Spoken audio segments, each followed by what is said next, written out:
We're moving on now, passing the baton to Jeff Miller. He's the manager of engineering design at the University of Toronto Scarborough campus.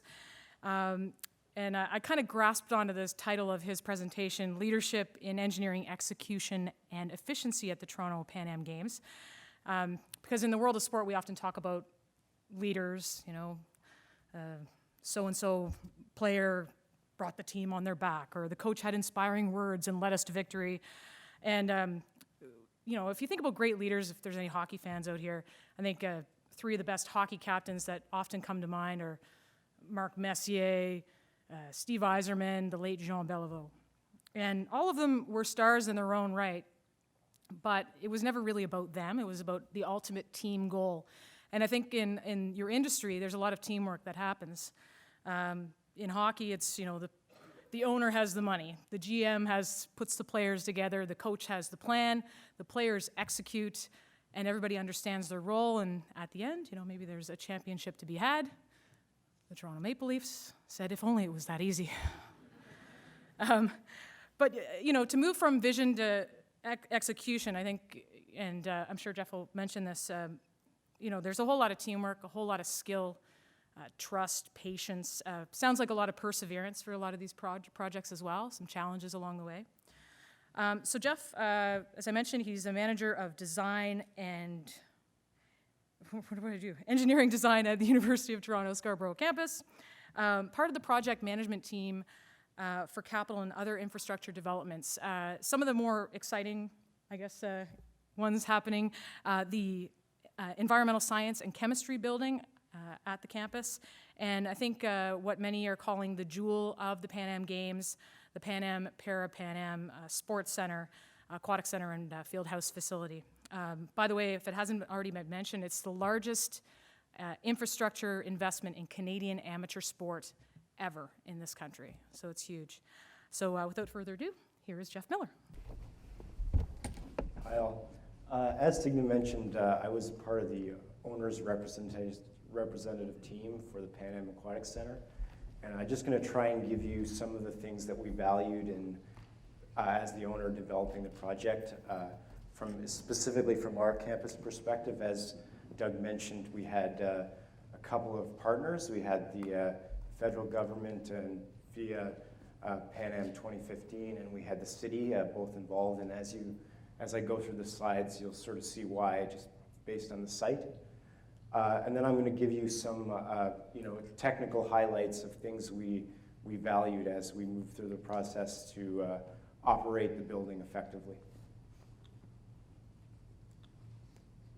So this is a snapshot of the facility. It's about 330,000 square feet.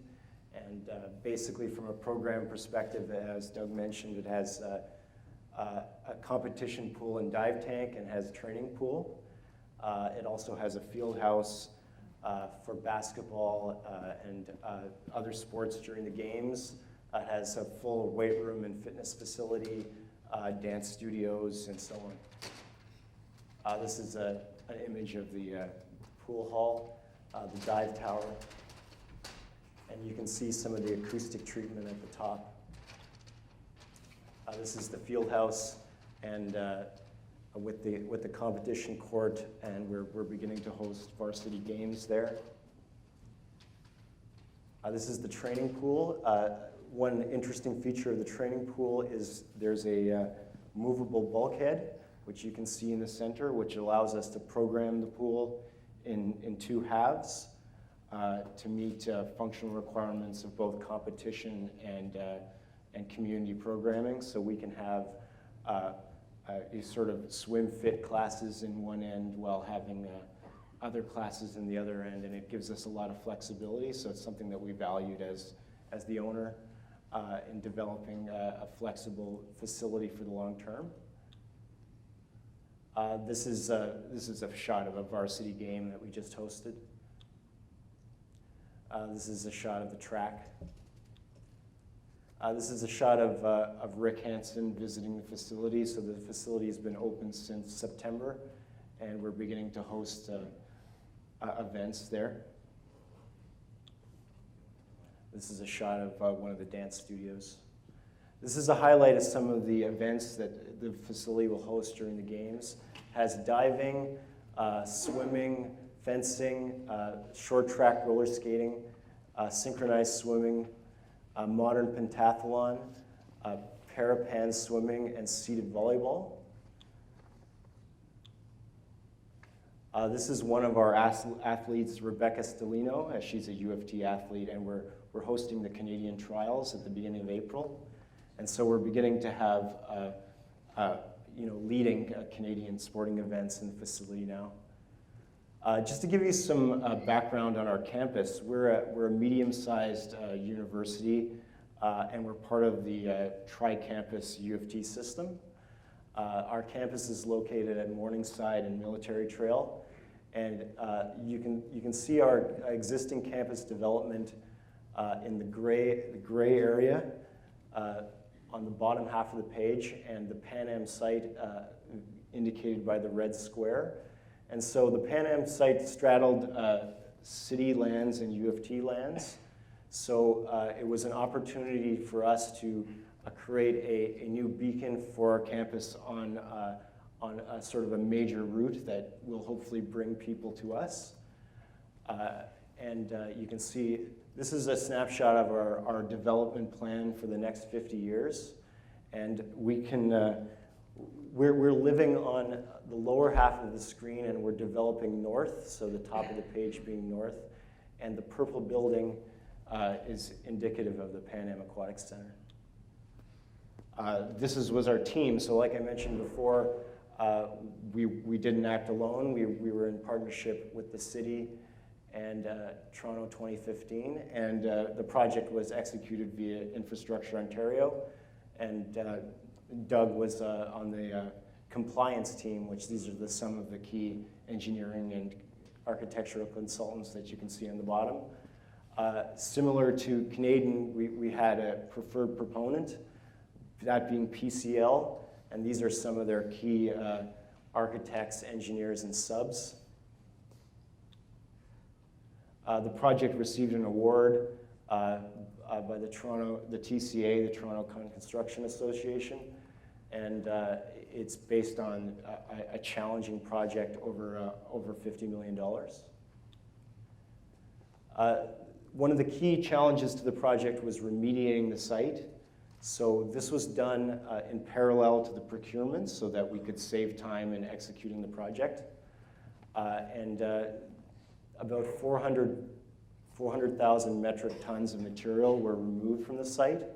And as Doug mentioned, it was left as an excavated site that was built onto. This is a floor plan of the building, and like a lot of the others have mentioned, one of the key challenges is the overall spans of the vast sporting areas.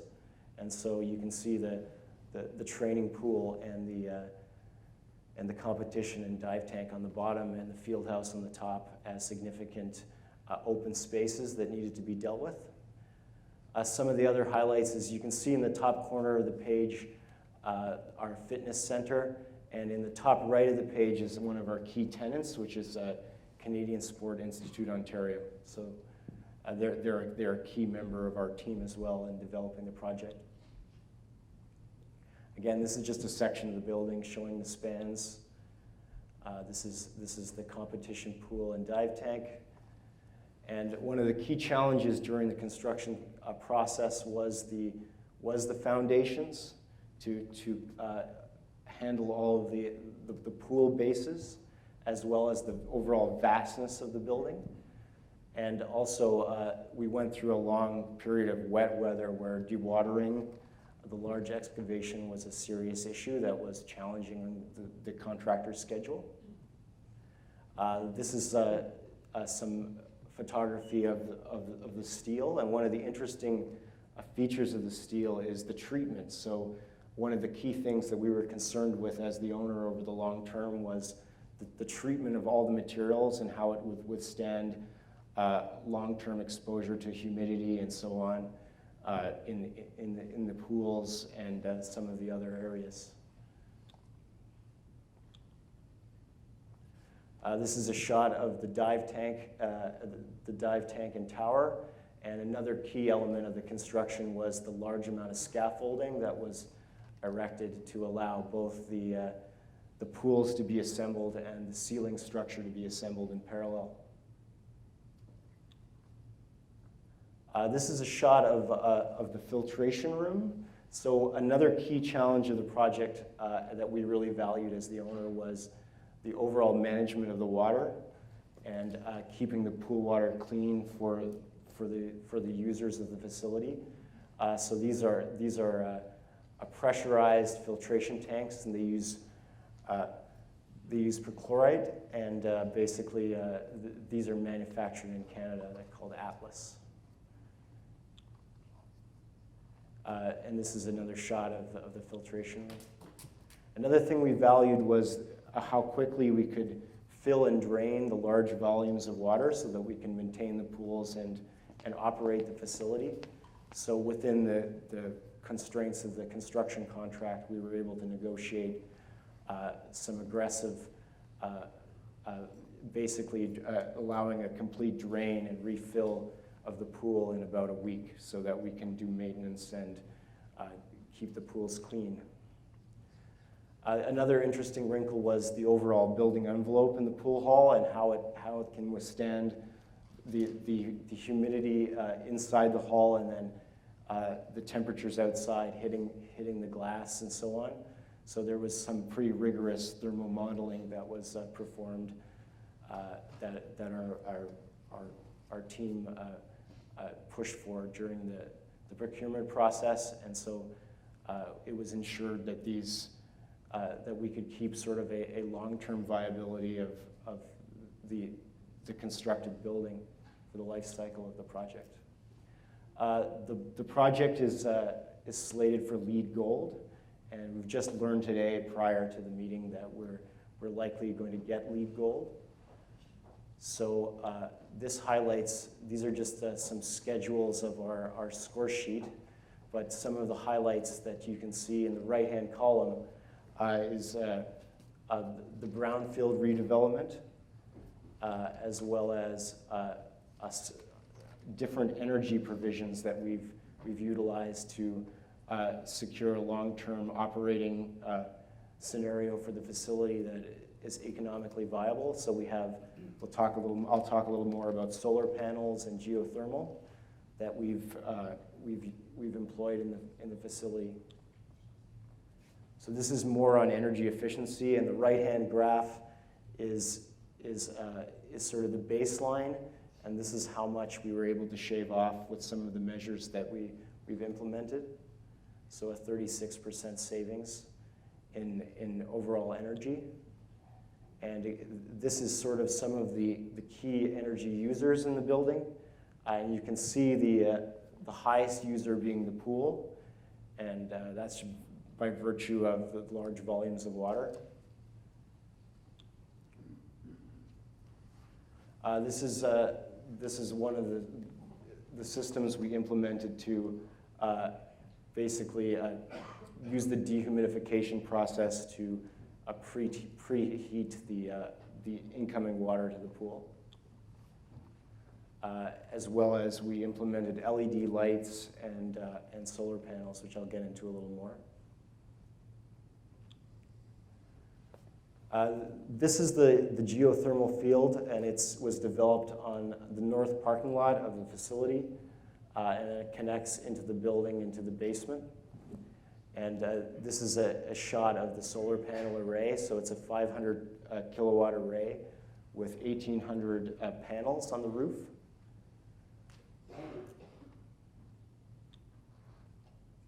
Again, one of the issues that we were concerned about was the visibility of lighting when we in glare when we host events.